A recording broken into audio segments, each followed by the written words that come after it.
আজকে আমার 10 বছরের ছেলে শ্রেয়ান স্কুলে গিয়ে এত ভালো একটা কাজ করেছে, আমি ভীষণ খুশি ওর এই কাজে।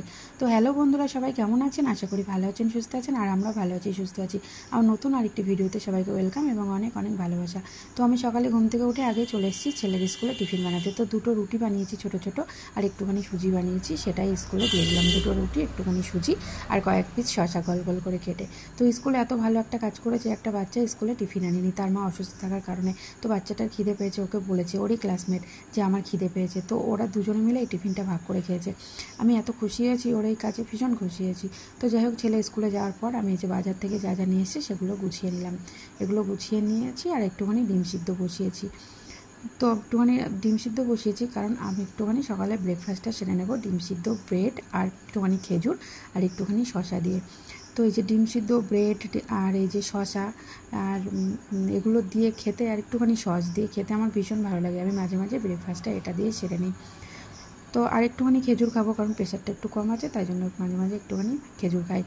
তো এই দুটো ডিম আমি একা খাইনি, দুজনে মিলে খেয়েছি। তো যাই হোক, আমার ব্রেকফাস্টটা কমপ্লিট হয়ে গেল। এবার আমি চলে যাব রান্নাঘরে গিয়ে সব কিছু কেটে কুটে নিয়ে এই যে মাছটা ভাজা বসিয়ে দিচ্ছি। মাছটা লবণ হলুদ মাখিয়ে নিয়ে এই যে মাছটা ভাজা বসিয়ে দিলাম। আর একটুখানি লাউ আর একটুখানি আলু কেটে নেব। কেটে নিয়ে লাউ চিংড়ি বানাবো আজকে, আর একটু মুসুর ডাল আর একটুখানি পটল ভাজা বানাবো।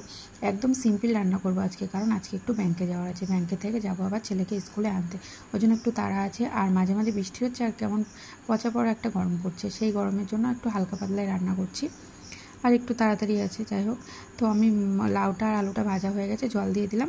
আজকে কাঁচা মশলা দিয়ে রান্না করব। একটুখানি জিরে, একটুখানি কাঁচা লঙ্কা আর একটুখানি আদা দিয়ে বেটে দেবো, আর হালকা একটু ধনে গুঁড়ো দেবো, দিয়ে একটু শুকনো লঙ্কা, একটুখানি তেজপাতা আর একটুখানি জিরে দিয়ে সোমড়া দেবো। নামানোর আগে একটুখানি চিনি দিয়ে নামিয়ে নেব। ব্যাস, আমার লাউ চিংড়ি কমপ্লিট হয়ে যাবে। তো আমার রান্নাবান্না কমপ্লিট হওয়ার পরে আমি চলে গেছিলাম ব্যাংকে থেকে। তারপরে ছেলেকে স্কুল থেকে বাড়িতে নিয়ে এসেছি। বাড়িতে নিয়ে এসে খাবার দাবার বেড়ে সবাই মিলে খাওয়া দাওয়া করলাম। খাওয়া দাওয়া করে তারপরে আর ভিডিও করা হয়নি, কারণ কিছু কাজ ছিল, সেগুলো কমপ্লিট করে নিলাম।